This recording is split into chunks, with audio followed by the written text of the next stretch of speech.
I want to show you what these verses in 1 Peter chapter 2 are all about.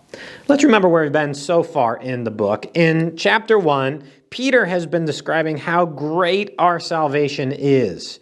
And he described how since we have this incredible salvation that's imperishable, it's kept in heaven for us, we should rejoice even when we are suffering. Then in the next couple of verses, he talks about how in light of our salvation, we should live holy lives. A holy God saved us, so we should be holy as God is holy. Then in the last verses of chapter 1, Peter talked about how since we've been saved, since we've been born again, we should love one another earnestly. And so chapter 1 was all about how we've received such an incredible salvation, and that changes how we live. Let's now dive into 1 Peter chapter 2. Now, there's probably different ways that you could organize this text, but here's one way. You could really kind of see this as kind of a sandwich with two bookends on either side and then kind of the meat in the middle. Verses 1 and 2 are kind of one bookend, and then verses 11 through 12 are the verses on the other side of the bookend. These two bookends, let's talk about that first, then we'll talk about what's in the middle. These two bookends are all about purity, and they're all about maturity. So he talks about living pure lives. He tells the Christians to put things away and how they are to long for pure spiritual milk. And then he talks about here in this other bookend that they are to abstain from things and they are to keep their conduct honorable. So these two bookends are really all about purity, living a pure life, and also maturing and drinking the spiritual milk. Let's look a little bit more closely at the first bookend. It says this: "So put away all malice and all deceit and hypocrisy and envy and all slander." A Christian is to put these things away. Malice, that's like a mean-spirited attitude. Christians are to put away all deceit and hypocrisy. These things aren't to even be named among Christians. Christians are to put away all envy and all slander. You know, it's easy when you're upset with someone else to have a heart that's full of malice, to envy other people, to slander other people. That is the wrong attitude. That is the wrong way to go about life. Christians are not to live that way. Instead, Christians are to mature. They're to live pure lives and they're to be mature. Peter says, like newborn infants, long for the pure spiritual milk. Christians are those who have been born again. We saw this in chapter 1. We saw this in chapter 1 in verse 3. It says that he caused us to be born again. And then also we saw it in verse 23, where it says, since you have been born again. So what is a Christian? It's someone who has been born again. And Peter says kind of the same thing another way. It's like your newborn infants. Someone who's been born again. Well, what is the first thing a newborn does? He drinks milk. And so that's the image here. Like newborn infants long for the pure spiritual milk.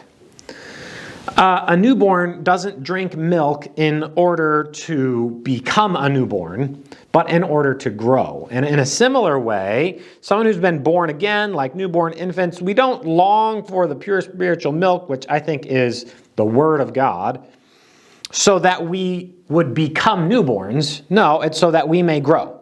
And so the idea here, I don't think, is how to become a Christian. I think it's how to grow in maturity, to grow up into salvation, the salvation that we've received.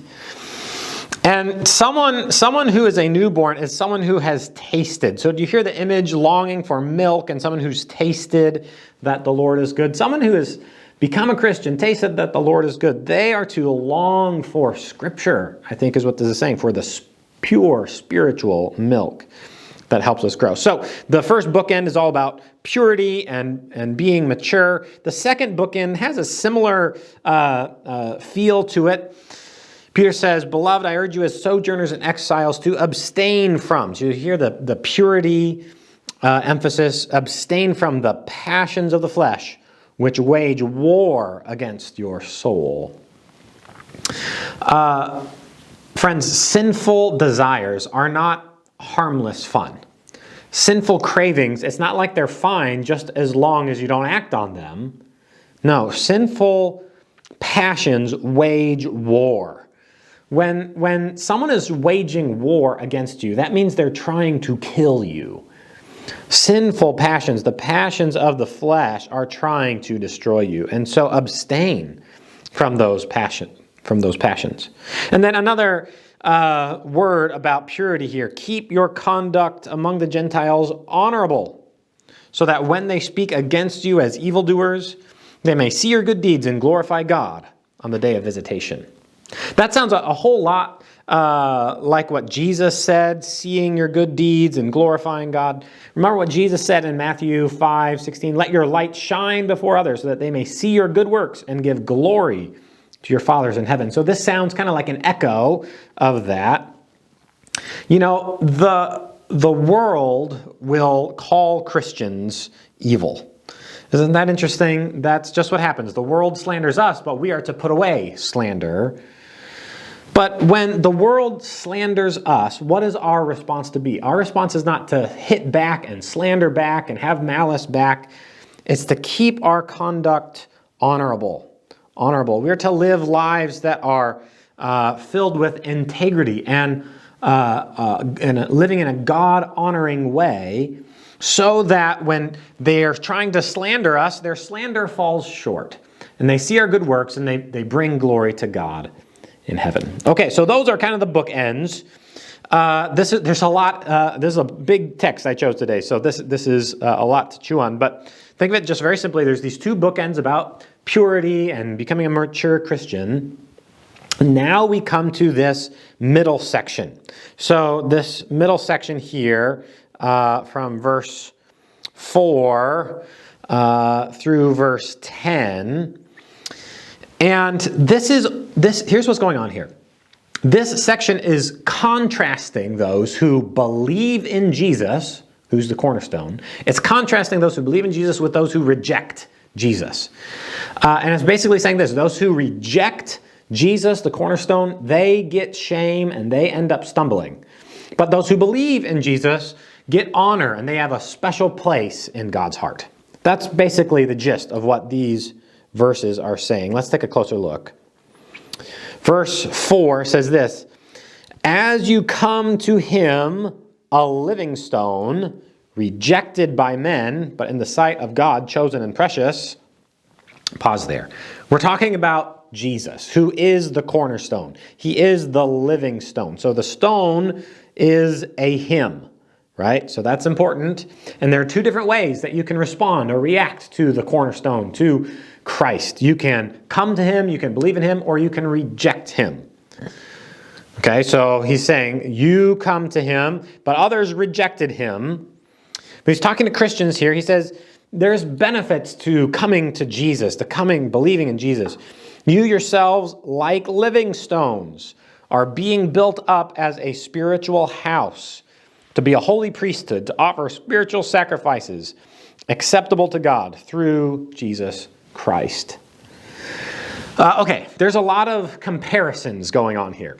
Peter has described the Christians as newborn infants. He describes them as living stones, and then he describes them as a holy priesthood. Now, don't take the illustrations too far. Christians aren't literally rocks. They're not literally stones. But there's meaning that Peter is trying to communicate. In the Old Testament, you had the temple, and the Spirit of God dwelt in the temple. But now he's saying that you are like the one who saved you. You are like living stones, and you're built up as a spiritual house. Now, Paul said something very similar in Ephesians. He says that we're being built together, and it's like the Holy Spirit indwells the church, that is Christians.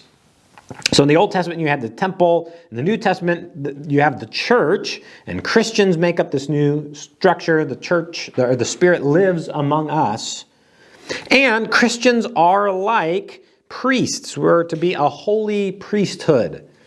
Now, Christians are like priests, but we're not identical to the priests in the Old Testament. Priests in the Old Testament would offer up sacrifices. Well, now it's like we have this job of, as Christians, offering up spiritual sacrifices that are acceptable to God.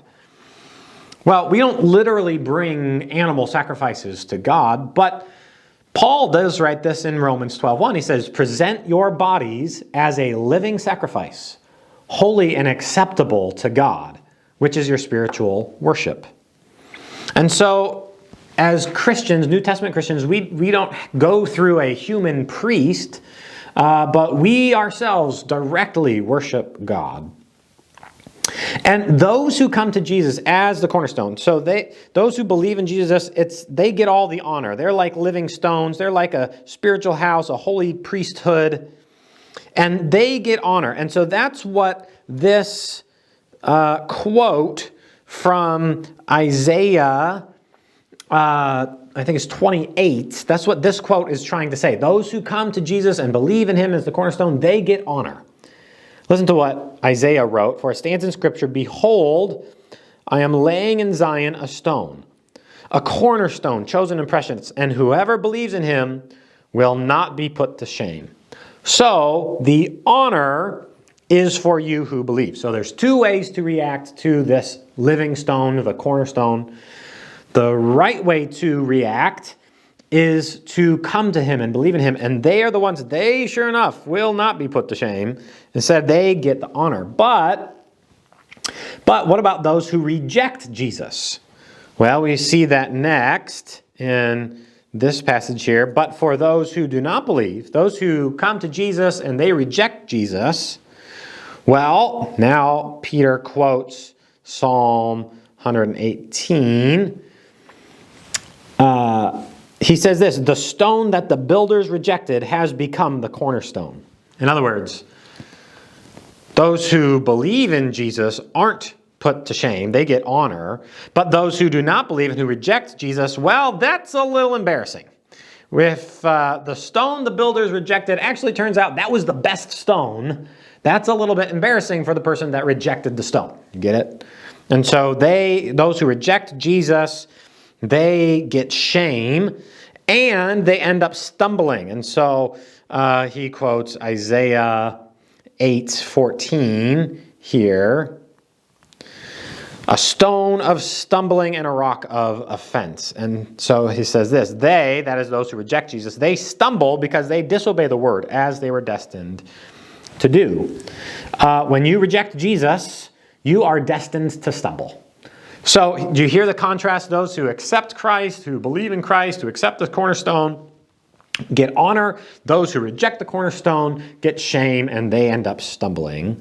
He continues this idea in verses 9 and 10, but he goes back to how blessed are those who accept Jesus as the cornerstone. In verse 9, listen to these descriptions. But you who accepted Jesus, who believe in Jesus, four things: a chosen race, the royal priesthood, a holy nation, a people for his own possession. Now, this isn't saying, by the way, that the church is replacing Israel. That's not the point of this text. But I think the basic gist is that the church has a special place in God's heart and a special place in God's plan. A people for his own possession. And part of God's purpose for the church is that they would proclaiming the excellencies of God who saved them, brought them out of darkness. And we get, once again in verse 10, a little bit more about how Christians, how the church have a special place in God's heart. Once you were not a people, but now you are God's people. Once you had not received mercy, but now you have received mercy. That's a throwback to Hosea, but it's basically just saying this. The main idea of this middle section, I think, is this. There's two ways to react to Jesus, who is the living stone. You can reject him, and if you do, you'll get shame and you'll stumble, you'll be offended. But if you will humble yourself and trust in Jesus, you will get honor and you will have a special place in God's heart and in God's plan. All right, that's a big text. Probably picked too big of a text for this time. But that is a beautiful picture of the two different ways to respond to Jesus. Thank you guys so much for joining us, and we will see you again next time.